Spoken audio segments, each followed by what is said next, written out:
Hello my dear students, एक बार फिर से आपका स्वागत है। और आज आपके लिए जो वीडियो लेकर आया हूँ वो टॉपिक है बिल्कुल different, that is organic farming. और मुझे इस बात का अच्छा लगा कि किसी बच्चे ने मुझे बोला कि सर आप प्लीज़ इस टॉपिक पे वीडियो बना दीजिए। और वाइवा बेस्ड क्वेश्चंस, वैसे तो मेरे पास कोई प्रोजेक्ट फाइल नहीं थी आपकी कि आपकी जो फाइल में आपने क्या डाटा लिखा है, फिर भी कुछ कॉमन बेसिक क्वेश्चंस हैं जो मैंने तैयार किए हैं। और आई थिंक सो ये क्वेश्चंस आपके लिए हेल्पफुल हो सकते हैं आपकी वाइवा के लिए। और साथ में ये भी कहूँगा, इस वीडियो के डिस्क्रिप्शन बॉक्स को जरूर देखिएगा, वहाँ पर आपको कुछ और लिंक्स भी मिलेंगे। और साथ में आप मेरे दूसरे चैनल तरन सर व्लॉग्स पर भी फॉलो कर सकते हैं। तो यहाँ देखते हैं फर्स्ट क्वेश्चन आपके लिए क्या है। एक तो आपसे पूछा जा सकता है कि आईफॉर्म की फुल फॉर्म क्या है। आईफॉर्म एक्चुअल में है क्या चीज़, इसकी फुल फॉर्म क्या है। तो हम कहेंगे the international federation of organic agriculture movement. The international federation of organic agriculture movement, ये इसकी फुल फॉर्म है। और ये कब इस्टेब्लिश हुई थी? ये हुई थी 1972 में। अब चलते हैं क्वेश्चन नंबर 2 के लिए, क्योंकि क्वेश्चंस मेरे पास यहाँ भी लैपटॉप में लिखे हुए हैं तो यहीं से आपको बता देता हूँ। क्वेश्चन नंबर 2 है, according to IFOAM what are the principles of basic organic farming. ऐसे क्या प्रिंसिपल्स हैं जो बेसिक ऑर्गेनिक फार्मिंग के लिए आप फॉलो करेंगे।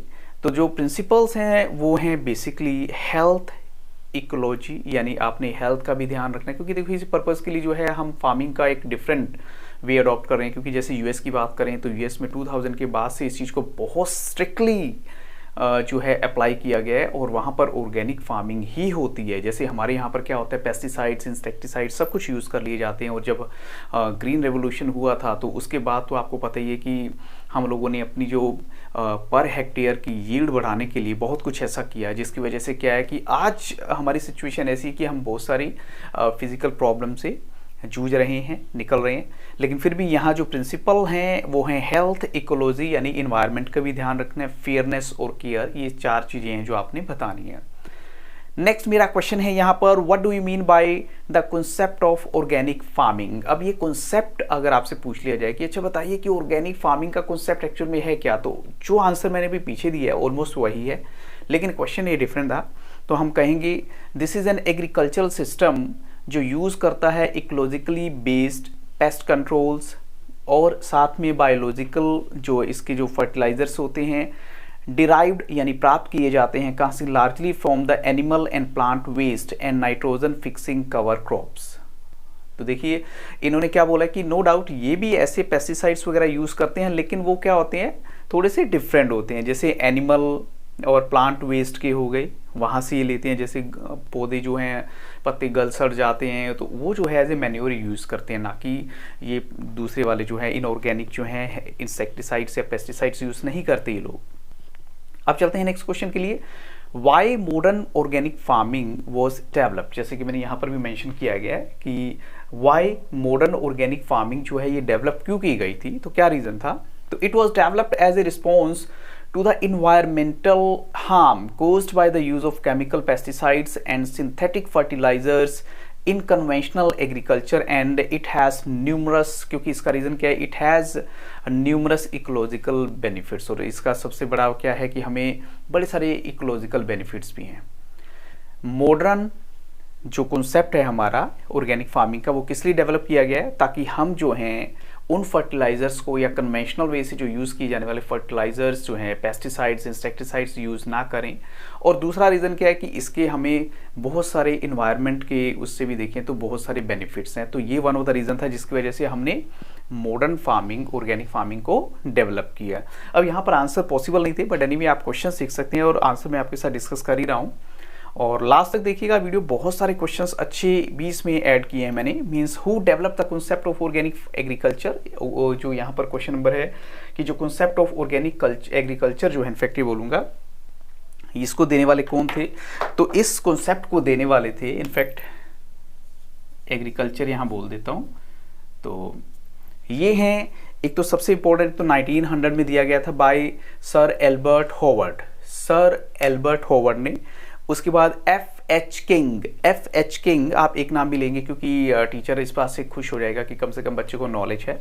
और इवन रुडोल्फ स्टेनर का नाम भी ले सकते हैं। तो ये कुछ एक लोग थे जिन्होंने मिलकर इस कॉन्सेप्ट को डेवलप किया था।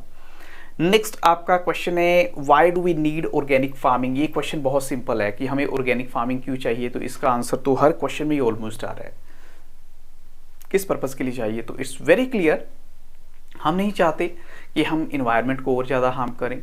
हम जो इंसेक्टिसाइड्स या पेस्टिसाइड्स यूज़ कर रहे हैं उससे इन्वायरमेंट को हार्म होता है, उससे ह्यूमन बींग्स को हार्म होता है, क्योंकि वो जो प्लांट्स या जो क्रॉप्स हम खाते हैं तो कहीं ना कहीं वो हमारे शरीर में जाके हमें प्रॉब्लम करती हैं। यहाँ वैसे मैंने आंसर लिखा है, with the increase in population our compulsion would be not only to stabilise agriculture production, कि जैसे जैसे पॉपुलेशन बढ़ेगी तो हम ये ना करें कि हम स्टेबलाइज करें एग्रीकल्चर प्रोडक्शन को, बट साथ में इसको सस्टेनेबल मैनर से डेवलप करें, वो ज़्यादा बेटर है। ये नहीं है कि आप सिर्फ इसी बात पे फोकस कर रहे हैं कि हमें यील्ड पर हेक्टेयर क्रॉप को जो वो बढ़ाना है, ऐसा नहीं सोचना। हमें ये भी देखना है कि चाहे हम किसान हैं, चाहे हम आम ह्यूमन बीइंग हैं, लेकिन हम दूसरों के बारे में भी सोचें, कि हम सिर्फ ये ना सोचें कि हमें सिर्फ प्रॉफिट देखना है, ऐसा नहीं करना हमें। The scientists have realized that the green revolution with high input use has reached a plateau and is now sustained with diminishing return of falling dividends। तो वो कहते हैं कि देखो हम लोगों ने बड़ा सारा पैसा जो कमाना था कमा लिया और हम एक लेवल पे पहुंच भी चुके हैं, हमारी एग्रीकल्चर प्रोडक्शन काफ़ी हाई हो गई है, लेकिन फिर भी हम चाहते हैं कि अब हेल्थ के ऊपर भी थोड़ा सा कॉन्शियस हों। तो इसलिए जो ये साइंटिस्ट हैं, एग्रीकल्चर साइंटिस्ट, ये चाहते हैं कि हम एक ऐसा सिस्टम अडॉप्ट करें जिसमें जो भी हम क्रॉप खाते हैं, जो भी हम फल फ्रूट जो वेजिटेबल्स खाते हैं, वो हमें कम से कम नुकसान ना करें। इसलिए जो है हमें ऑर्गेनिक फार्मिंग की ज़रूरत है। नेक्स्ट क्वेश्चन है, यूएसडीए की फुल फॉर्म आपको बतानी है। यूएसडीए की फुल फॉर्म क्या हो सकती है? तो यहाँ पर हम कहेंगे इसका मतलब है United States Department of Agriculture. United States Department of Agriculture is the full form of USDA. Next question है मेरा, what are the 3 organic farming. अब आपको बताना है कि 3 तरह की जो ऑर्गेनिक फार्मिंग हो सकती है। फॉर एग्जांपल हम पहले भी बहुत बार पढ़ चुके हैं कि फार्मिंग के डिफरेंट टाइप्स। अब आपसे टीचर पूछ सकता है कि डिफरेंट टाइप्स बताओ या 3 फॉर्म्स बताओ, तो आप यहाँ पर बोलेंगे, एक तो सबसे पहले क्या है, क्रॉप रोटेशन, क्रॉप को रोटेट कीजिए, वो सबसे बढ़िया है। उसके बाद जो ग्रीन मैन्योर्स हैं, मैन्योर्स यानी जो मैंने आपको बताया कि जैसे काउ डंग है, वो भी एक एज ए मैन्योर यूज़ कर सकते हैं, या जो गले सड़े पत्ते हैं वो भी यूज़ कर सकते हैं, कंपोस्ट और बायोलॉजिकल पेस्ट कंट्रोल और मैकेनिकल कल्टीवेशन। तो ये कुछ एक चीज़ें हैं जो आपको हेल्प करेंगी सबसे बेस्ट ऑर्गेनिक वे से आपकी जो यील्ड को अचीव करने में, क्रॉप यील्ड को अचीव करने में। नेक्स्ट हमारा है इसमें, which is the leading state in organic farming in India. अब देखिए एक ऐसा क्वेश्चन है जिसका आंसर थोड़ा सा वेरी करेगा, क्योंकि अगर हम 2021 की बात करें तो मेरे पास आंसर है मध्य प्रदेश। चलो ठीक है, फाइनेंशियल ईयर में देखा 2021 में मध्य प्रदेश है। इसकी हाईएस्ट ऑर्गेनिक एग्रीकल्चर एरिया था विद अप्रॉक्सीमेटली 1.6 मिलियन हेक्टेयर्स। और इसके बाद अगर देखिए जो दूसरी स्टेट आती है वो राजस्थान थी, जिसमें 48.1% बता रखा है, मीन्स 48.1 थाउजेंड हेक्टेयर्स जो है ना। तो कहने का मतलब क्या है कि ये डेटा थोड़ा सा स्टेशनरी नहीं है, इट कीप्स ऑन मूविंग, क्योंकि जैसे जैसे आगे बढ़ेंगे तो हो सकता है कल को कोई और स्टेट आगे निकल जाए। बट जो सो फार 21 के फाइनेंशियल के अकॉर्डिंग आपने बताना है तो मध्य प्रदेश बताना है। नेक्स्ट क्वेश्चन है, is organic farming profitable in India. तो आप मुझे बताइए आपको क्या लगता है, क्या ऑर्गेनिक फार्मिंग प्रॉफिटेबल होगी इंडिया में?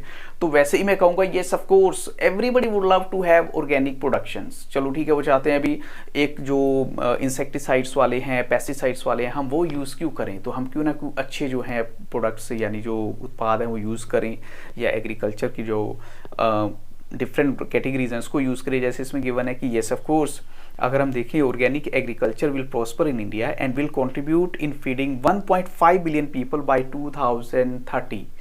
ऐसा अभी तक अनुमान है, अगर सब कुछ नॉर्मल रहता है तो बाय 2030 तक हम 1.5 बिलियन पीपल को फीड कर रहे होंगे ऑर्गेनिक वे से।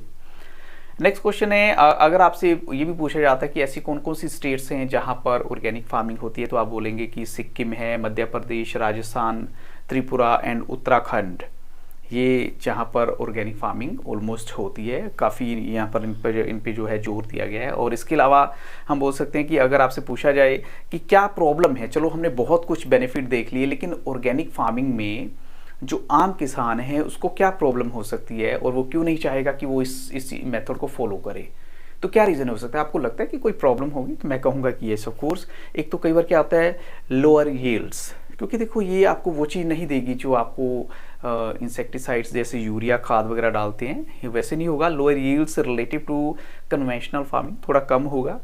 Difficulty in maintaining high quality soil nutrients. कहते हैं कई बार क्या होता है, मेंटेन करना बड़ा मुश्किल हो जाता है हाई क्वालिटी सॉइल न्यूट्रिएंट्स। हर कोई तो नहीं दे सकता ना, जैसे हर किसी के पास अगर डेयरी फार्म है, जानवर हैं, लेकिन आपने देखा होगा फिर भी जो दूध के टेस्ट में कहीं ना कहीं फ़र्क होता है। और उसका रीज़न क्या होता है कि जिस तरह की चीज़ें आप एनिमल्स को खिलाते हैं वैसे ही तो दूध मिलेगा ना। इसके अलावा गेनिंग प्रॉपर सर्टिफिकेशन भी है, और मार्केट एक्सेस इसका सबसे बड़ा रीज़न हो सकता है कि देखिए हर किसी की बस का नहीं है कि मार्केट तक पहुंच सके और इस चीज़ को फॉलो कर सके, बट फिर भी वी आर मूविंग हेड।